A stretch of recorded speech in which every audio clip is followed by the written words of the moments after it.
Bisakah dihukum mati sekalipun barang bukti narkotika yang disita dari terdakwa kurang dari 1 kilogram? Apakah hukuman mati melanggar hak asasi manusia? Bisakah vonis hukuman seumur hidup diubah menjadi hukuman mati dan atau sebaliknya?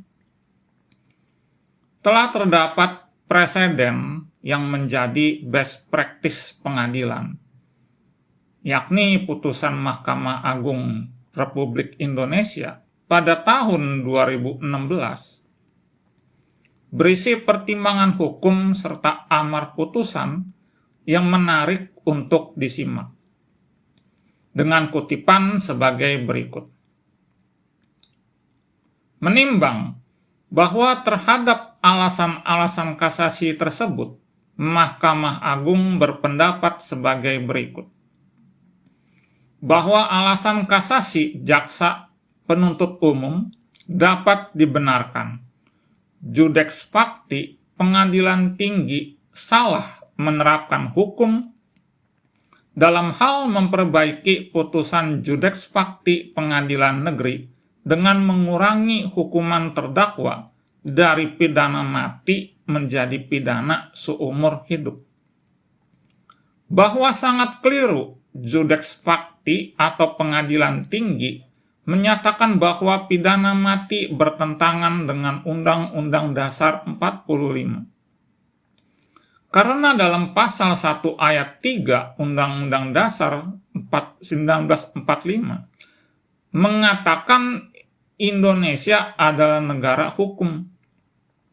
Dengan demikian, konsekuensi setiap penyelenggara negara dalam melaksanakan tugas harus berdasarkan hukum, termasuk undang-undang yang dibuat oleh DPR bersama pemerintah, yang merupakan representasi dari kehendak rakyat Indonesia.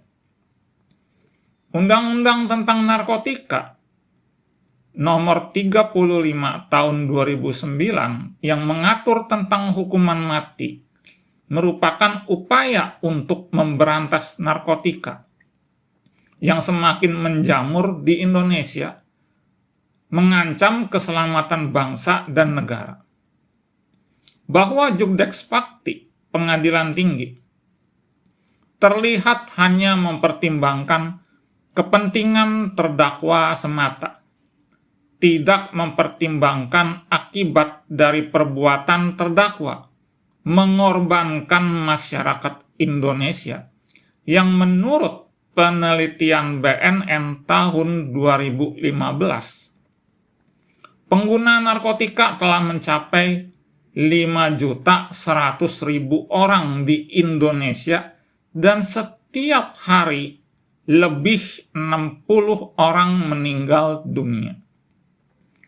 Dengan demikian dipandang tidak adil menjunjung tinggi hak terhadap terdakwa. Di sisi lain, hak hidup korban akibat pengguna narkotika dari perbuatan terdakwa tidak diperhatikan. Di negara besar di dunia seperti halnya Amerika Serikat, di beberapa negara bagian masih tetap menerapkan pidana mati.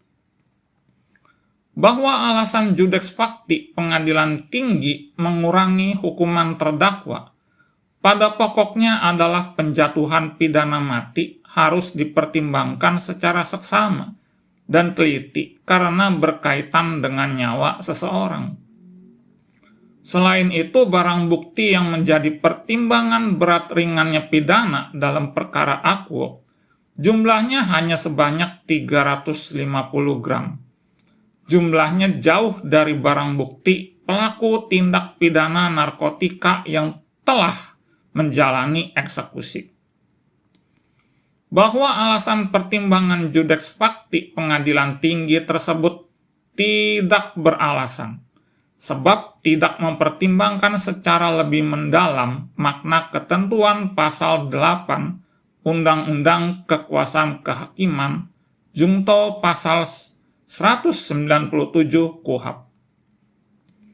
bahwa alasan pertimbangan Judex Facti Pengadilan Tinggi mengenai jumlah barang bukti sebanyak 350 gram kurang tepat, sebab terdakwa sudah kali kedua melakukan tindak pidana narkotika.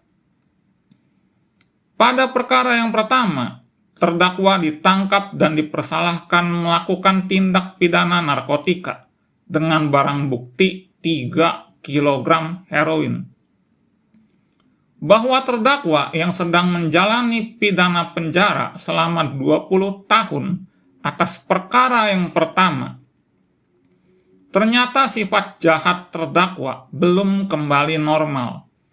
Terdakwa belum sadar dan bertobat atas segala perbuatannya yang merugikan dan merusak jiwa dan raga manusia atau pengguna secara masif. Bahkan, terdakwa tidak merasa bersalah dan menyesal dengan mengulangi lagi tindak pidana yang sejenis atau sama. Bahwa penjatuhan pidana seumur hidup bagi terdakwa tidak akan mengurangi niat atau sifat atau kelakuan jahat terdakwa. Penjatuhan pidana seumur hidup bagi terdakwa tidak ada jaminan bahwa terdakwa tidak mengulangi perbuatannya. Bahwa salah satu cara untuk mencegah terdakwa mengulangi perbuatan akwo adalah dengan menjatuhkan pidana mati bagi terdakwa, sehingga terdakwa tidak lagi melakukan kegiatan peredaran gelap narkotika. Bahwa keberadaan terdakwa di lembaga permasyarakatan sangat berbahaya karena dapat mempengaruhi orang di dalam LP maupun di luar LP. Hal ini dibuktikan terdakwa dapat mengendalikan narkotika di luar LP dengan menggunakan jaringan yang sudah dibangun terdakwa sebelumnya. Bahwa alasan yuridis memperberat hukuman terdakwa, yaitu terdakwa sudah dalam posisi sebagai residivis, melakukan tindak pidana. Bahwa selain alasan tersebut, terdakwa adalah bagian dari sindikat peredaran gelap narkotika dan mempunyai peranan yang signifikan, sehingga untuk mematahkan pergerakan terdakwa dan jaringannya, terdakwa harus dijatuhi pidana mati. Menimbang bahwa berdasarkan pertimbangan di atas, terdapat cukup alasan untuk mengabulkan permohonan kasasi dari penuntut umum dan membatalkan putusan pengadilan tinggi yang memperbaiki putusan pengadilan negeri. Untuk kemudian, Mahkamah Agung mengadili sendiri perkara ini dengan amar putusan sebagaimana yang akan disebutkan di bawah ini. Menimbang bahwa sebelum menjatuhkan pidana, Mahkamah Agung akan mempertimbangkan hal-hal yang memberatkan dan yang meringankan terdakwa. Hal-hal yang memberatkan: perbuatan terdakwa bertentangan dengan program pemerintah yang sedang giat-giatnya memberantas narkotika. Perbuatan terdakwa dapat mengakibatkan kerugian jiwa, raga, dan harta benda bagi bangsa dan negara Indonesia, termasuk masyarakat. Perbuatan terdakwa merusak generasi muda dan bangsa Indonesia. Terdakwa sebagai otak atau pengendali bisnis narkotika dari balik tahanan lapas, dan terdakwa sedang menjalani pidana di lapas. Motivasi terdakwa untuk mendapat uang semata.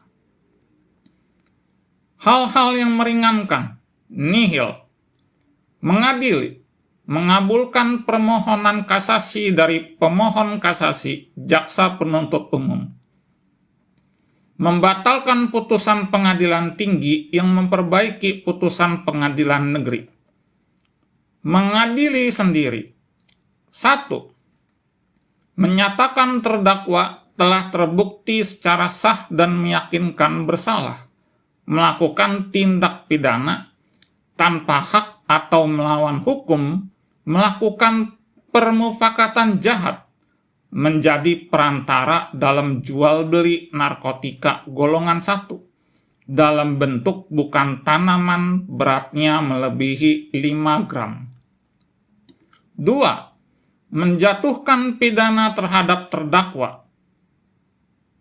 Oleh karena itu dengan pidana mati. Kuis. Ada yang tahu beda antara dihukum dan minta dihukum?